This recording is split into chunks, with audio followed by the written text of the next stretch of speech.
I'd like to start with the Pledge of Allegiance. Don Martin, member of the Veterans Memorial Commission, is going to lead us in the pledge. Don was very instrumental in what you see behind us. Don, if you would, please. Thank you, Paul. For those of you not in your veterans hats, if you just take your hats off and place them over your right shoulder, your heart, or your hand. I pledge allegiance to the flag of the United States of America and to the republic for which it stands, one nation, under God, indivisible, with liberty and justice for all. Thank you.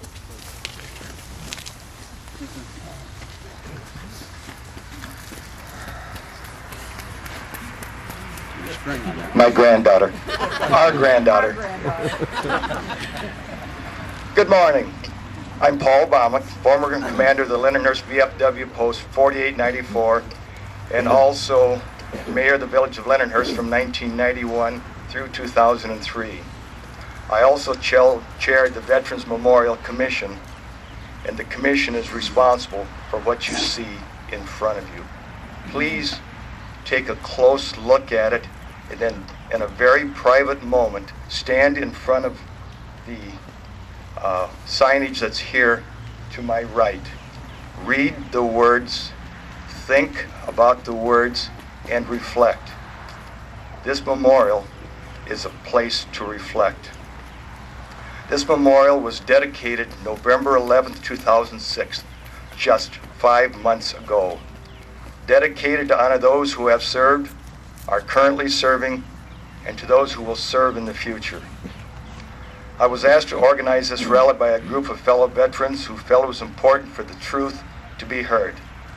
I stated in the press release that went out that it is the height of hypocrisy to erect a monument to honor our veterans, but then malign one for his inability to vote because of his service to our country.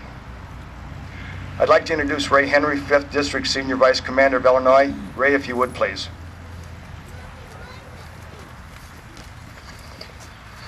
Good morning. Thank you for coming out.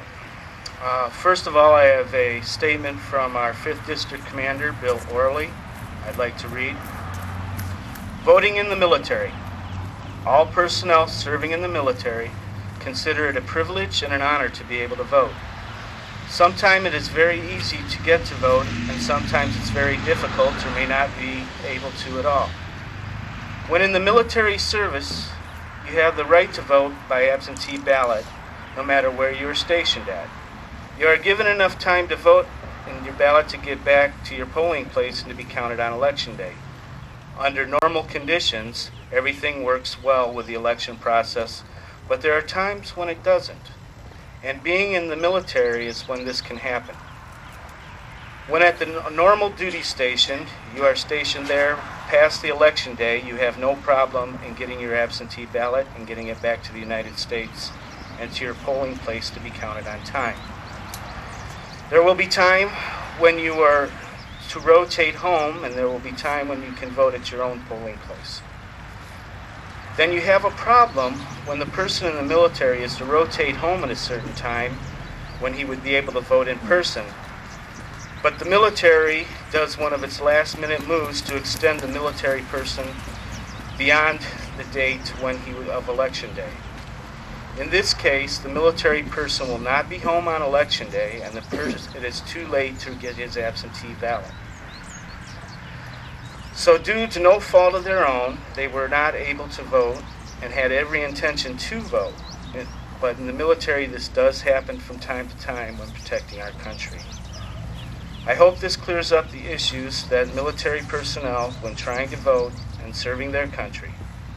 God bless our service personnel. VFW 5th District Commander Bill Orley. Most of us who have served in the military know that most of the time we are not under our own control. We do not have the rights that many of us here take for granted. Where we are and where we go, like coming here today, is out of our control. Every member of the military knows his civic duty. He also knows his duty to his comrades and to himself.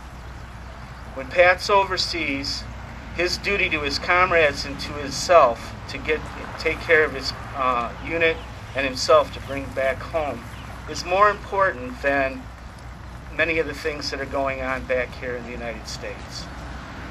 It was not his fault, and this, I think, is a political move that in a time where we need to support our troops is really uncalled for. At this time, I'd like to ask Paul to come back up, and if anybody else had to